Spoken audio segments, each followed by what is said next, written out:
தேர்தல் அறிவிக்கப்பட்டதால் திருவள்ளூர் மாவட்டம் கனகம்மாச்சத்திரம் அருகே அவசர கதியில் அமைக்கப்பட்ட சாலை கையால் பெயர்த்து எடுக்கும் அளவிற்கு தரமற்று இருப்பதாக பொதுமக்கள் அதிகாரிகளுடன் வாக்குவாதத்தில் ஈடுபட்டனர்.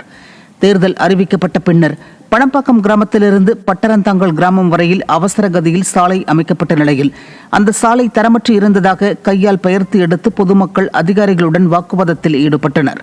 இந்த சம்பவம் சாலை அமைப்பதில் முறைகேடு நடைபெறுகிறதா என்ற கேள்வியை மக்களிடையே எழுப்பியுள்ளது. விழுப்புரம் மாவட்டம் திருவெண்ணைநல்லூர் அருகே கணவர் குடும்பத்தினர் தன்னை தாக்கியதாக பாதிக்கப்பட்ட பெண் எஸ்பி அலுவலகத்தில் புகார் அளித்தார். எடப்பாளையத்தை சேர்ந்த முகமது ஆரிஃப் மற்றும் ஆரிபா ஆகியோர் காதலித்து வீட்டிற்கு தெரியாமல் திருமணம் செய்ததாக கூறப்படுகிறது. இதனை அறிந்த ஆரிஃபின் பெற்றோர் ஆரிபாவிற்கு ஏற்கனவே இருமுறை திருமணமாகி ஒரு குழந்தை உள்ளதாக தெரிவித்து இவ்விருவரின் திருமணத்தை ஏற்க மறுத்ததாக கூறப்படுகிறது.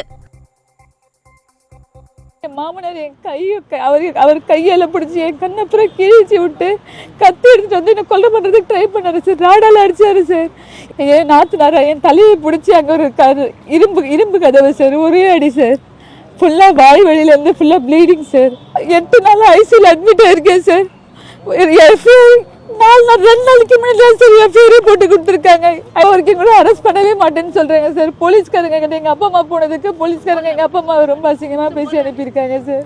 கன்னியாகுமரி மாவட்டம் நாகர்கோவில் அருகே நிலத்திற்கு போலி பத்திரம் தயாரித்த நபர் மீது நடவடிக்கை எடுக்க வலியுறுத்தி பாதிக்கப்பட்ட நபர் மாவட்ட காவல் கண்காணிப்பாளரிடம் புகார் அளித்தார்.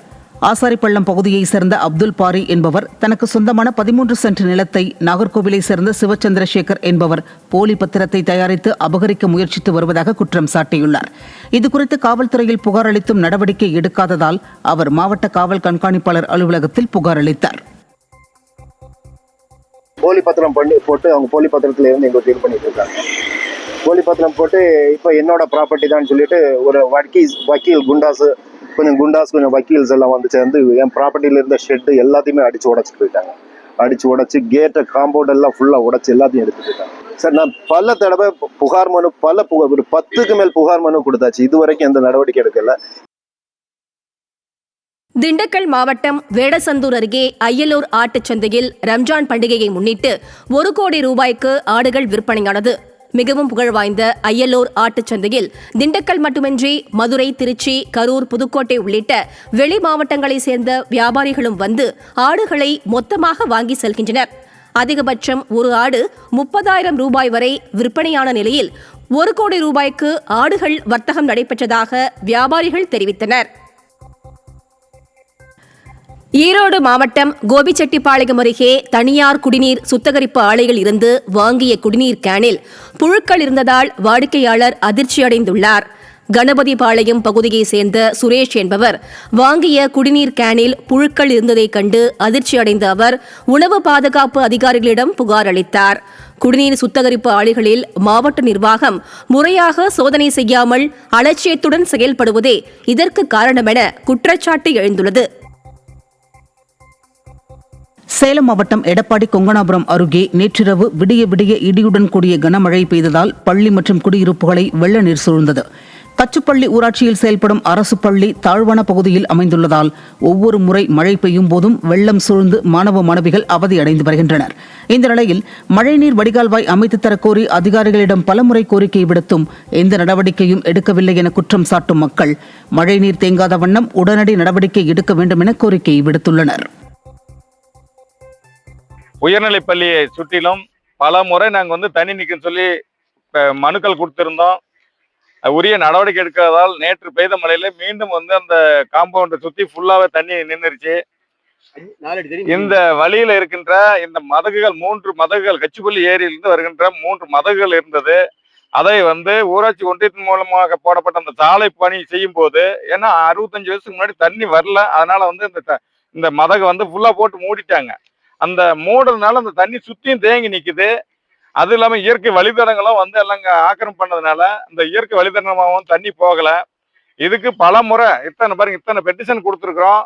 நடவடிக்கை எதுவுமே இல்லை. உடனடியாக இதுக்குரிய நடவடிக்கை எடுக்கணும். ஊட்டு சுத்தி தண்ணி நிக்குது. நைட்டு மழை பெஞ்சு ஓட்டு விட்டு வெளியே வர முடியல. நான் வாழைக்காடுகள்லாம் எல்லாம் நைட்டட் ஆயிடுச்சு. எல்லாம் ஏகப்பட்ட நைட்டட் ஆயிடுச்சு. பாம்பு உள்ள போகுது. நாங்க வெளியே வர முடியல. பள்ளிக்கூடம் சுத்தி தண்ணி நிக்குது. ஊட்டு சுத்தி தண்ணி நிக்குது. தமிழகத்தில் கள்ளச்சந்தையில் எரிவாயு சிலிண்டரை பதுக்கி விற்பனை செய்வதால் உணவகங்கள் மூடும் நிலைக்கு தள்ளப்பட்டுள்ளதாக உணவக உரிமையாளர்கள் வேதனை தெரிவித்துள்ளனர். நாடு முழுவதும் எரிவாயு சிலிண்டர் தட்டுப்பாடு சீராக்கப்பட்டுள்ள நிலையில் தமிழகத்தில் கள்ளச்சந்தையில் 3000 முதல் 5000 ரூபாய் வரை விற்பனை செய்யப்படுவதாக வேதனை தெரிவிக்கும் அவர்கள் தமிழக அரசு சிலிண்டர் பதுக்கலை தடுக்கவில்லை என குற்றம் சாட்டுகின்றனர். சிலிண்டரை பதுக்கினால் தண்டனை உறுதி என்ற மத்திய அரசின் எஸ்மா சட்டத்தையும் மதிக்காமல் சிலிண்டர் பதுக்கப்படுவதாக குற்றம் சாட்டுகின்றனர். 900 ரூபா இந்த மாதிரி வரும். இப்பெல்லாம் 3000 ரூபா 4000 ரூபா வரைக்கும் போகுது. பிளாக்ல விற்கிறாங்க. அப்படி போட்டாலும் கூட கிடைக்க மாட்டேங்குது. அதான் அது நிறைய பேர் அதை எடுத்து யூஸ் பண்றாங்க. வேற வழி இல்லை, அவங்களுக்கு பண்ணி தான் ஆகணும். பொழப்பு இது பண்ணணும். இன்னும் ஒரு நிறைய கடைகள்லாம் திறக்காம இருக்கிறாங்க. இந்த எரிபொருள் பிரச்சனையினால நிறைய தேநீர் விடுதி, உணவகங்கள், துரித உணவகங்கள் எல்லாமே மூடப்பட்டு இருக்கிறது. அதுக்கு ஏதாவது ஒரு தீர்வு காணும். எரிவாயு தட்டுப்பாட்டை கட்டாயம் சீர்படுத்த வேண்டிய நிர்பந்தம் அரசுக்கு இருப்பதை மீண்டும் வலியுறுத்தி கடிதம் மூலமாக தெரியப்படுத்தியிருக்கிறோம். இச்சூழலிலே எரிவாயு விநியோகம் செய்கின்ற விநியோகஸ்தர்கள் சில இடங்களிலே கூடுதல் விலைக்கு அதை விற்பதாக சங்கத்திற்கு புகார் வரப்பெற்றிருக்கிறது. அதை கருத்தில் கொண்டு இன்றைக்கு தமிழகம் முழுவதும் உள்ள நுகர்பொருள் துறை சார்ந்த அதிகாரிகள் இந்த எரிவாயு விநியோகம் செய்கின்ற விநியோகஸ்தர்களின் பட்டியலை கையில் எடுத்து அனைத்து கிடங்குகளிலும் எரிவாயு வைத்திருக்கின்ற கிடங்குகளை சரிபார்த்து உரிய நடவடிக்கை எடுத்தாலே இந்த எரிவாயு தட்டுப்பாடு தீர்ந்துவிடும் என்கிற நம்பிக்கை எங்களுக்கு இருக்கிறது. விழுப்புரத்தில் கீழ்பெரும்பாக்கம் ரயில்வே தரைப்பாலம் மழை வெள்ளத்தில் மூழ்கியதால் பொதுமக்கள் மற்றும் வாகன ஓட்டிகள் அவதியடைந்தனர். மக்கள் பிரதான போக்குவரத்து வழியாக உள்ள இப்பாலத்திற்கு முறையான வடிகால் வசதி இல்லாததால் தரைப்பாலத்தில் மழைநீர் தேங்கி போக்குவரத்து பாதிக்கப்பட்டுள்ளது.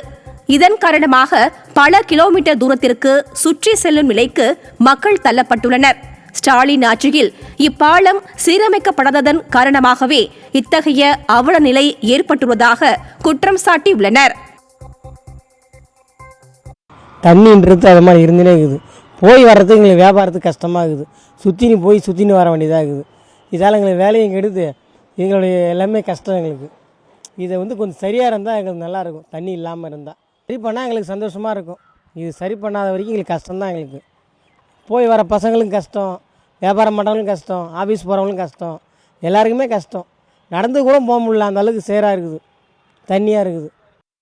தஞ்சாவூர் மாவட்டம் பாபநாசம் வட்டாட்சியர் அலுவலகம் முன்பு குவாரிகளில் கிடப்பது போல் மணல் கொட்டப்பட்டு கிடப்பதாக குற்றச்சாட்டு எழுந்துள்ளது.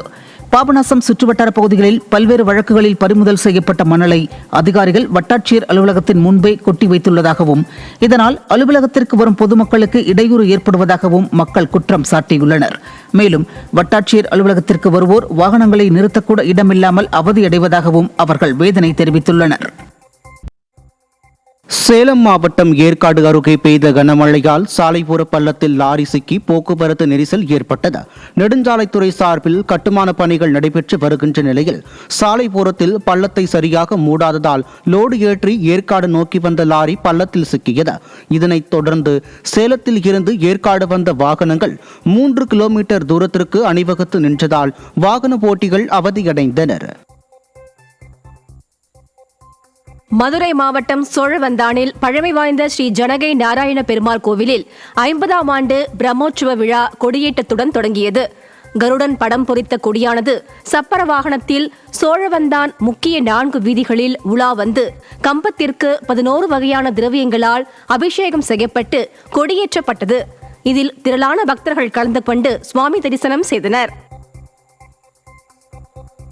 பெங்களூருவில் இருந்து கடலூருக்கு பேருந்தில் கடத்தி வரப்பட்ட 36 கிலோ புகையிலை பொருட்கள் சிக்கியது. வடலூர் பேருந்து நிலையத்தில் வானாதிராயபுரம் பகுதியைச் சேர்ந்த பிரகாஷ் மற்றும் குமாரசாமி ஆகியோர் தங்கள் பைகளில் அரசால் தடை செய்யப்பட்ட 36 கிலோ புகையிலை பொருட்கள் வைத்திருந்த நிலையில் பிடிபட்டனர். இதனை பெங்களூருவில் இருந்து குறைந்த விலையில் வாங்கி கடலூர் மாவட்ட நகர் பகுதியில் விற்பனை செய்ததும் அம்பலமானது. மேலும் மாநில எல்லையில் உள்ள பாதுகாப்பு காவல்துறையினர் பேருந்துகள் மற்றும் வாகனங்களில் உரிய சோதனை நடத்தாமல் கும்பகர்ண தூக்கத்தில் உள்ளனரா என பொதுமக்கள் கேள்வி எழுப்பியுள்ளனர். புதுக்கோட்டையில் உரிய ஆவணங்கள் இன்றி அளவுக்கு அதிகமாக நெல் மூட்டைகளை ஏற்றிச் சென்ற லாரி பறிமுதல் செய்யப்பட்டது. நாக்குடி அருகே உள்ள ஏகனி வயல் பகுதியில் நெல் மூட்டைகளை ஏற்றி வந்த லாரியை பிடித்து அதிகாரிகள் சோதனை நடத்திய போது உரிய ஆவணங்கள் இல்லாமல் லாரியில் அளவுக்கு அதிகமான 540 நெல் மூட்டைகள் ஏற்றி செல்வது தெரியவந்தது. இதனால் தேர்தல் பறக்கும் படை அதிகாரிகள் லாரியை பறிமுதல் செய்தனர். கிருஷ்ணகிரி மாவட்டம் தாதம்பட்டி கிராமத்தில் புதிய வீடு கட்டி வரும் நபரை உறவினர்கள் கல்லால் தாக்கிய சம்பவத்தின் வீடியோ காட்சி வெளியாகி அதிர்ச்சியை ஏற்படுத்தியுள்ளது. கணேசன் தனது பூர்வீக இடத்தில் புதியதாக வீடு கட்டி வரும் நிலையில் கடந்த 17ஆம் தேதி அவரது மகன் ஞானசக்தி மற்றும் அவரது மாமியார் வசந்தா ஆகியோர் கட்டப்பட்டு வரும் வீட்டை பார்வையிட்டுக் கொண்டிருந்தனர். அப்போது அங்கு வந்த உறவினர்கள் சிலர் கற்களை எடுத்து சரமாரியாக இருவரையும் தாக்கியதில் படுகாயமடைந்து மருத்துவமனையில் அனுமதிக்கப்பட்டனர். நாமக்கல் மாவட்டம் பள்ளிப்பாளையம் பகுதியில் முறையாக தார் சாலை வசதி செய்து தரவில்லை என குற்றம் சாட்டி பொதுமக்கள் கண்ணில் கருப்பு துணி கட்டி நூதன போராட்டத்தில் ஈடுபட்டனர். பள்ளிப்பாளையம் அக்ரஹாரம் பஞ்சாயத்திற்கு உட்பட்ட கன்னிமார்காடு, மலைக்காடு உள்ளிட்ட பகுதிகளில் தார் சாலையை முழுமையாக அமைக்காமல் பாதி அளவு மட்டுமே அமைத்துள்ளதாக மக்கள் குற்றம் சாட்டியுள்ளனர். இதனை கண்டித்து அப்பகுதி மக்கள் கண்ணில் கருப்பு துணி கட்டி சாலையில் தவழ்ந்து நூதன போராட்டத்தில் ஈடுபட்டனர். மேலும் அப்பகுதி மக்கள் வரும் சட்டமன்ற தேர்தலை புறக்கணிக்கப் போவதாகவும் எச்சரித்துள்ளனர். 1.5 கிலோமீட்டர் சுற்றளவு கொண்ட கன்னிமார்காடு, மலைக்காடு அந்த ஊருக்கு வர்ற தடம் தார் ரோடு வசதி மெயின் ரோட்டோட ஜாயிண்ட் ஆகக்கூடிய 250 அடி கொண்ட இடத்த மட்டும் ஒரு குறிப்பிட்ட எதிர்த்தரப்பினர் அவங்களோடது அப்படிங்கிற ஆவணங்கள் எதுவும் இல்லாம கூறிக்கொண்டு இந்த தார் சாலை அமைக்கிறத தடுத்துட்டு வர்றாங்க. இந்த தீர்வு வரத்துக்கு இந்த வரக்கூடிய சட்டமன்ற தேர்தலை கன்னிமார்காடு, மலைக்காடு ஊர் பொதுமக்கள் அனைவரும் சேர்ந்து நாங்க புறக்கணிக்கலாங்கிற முடிவு பண்ணி இருக்கிறோம்.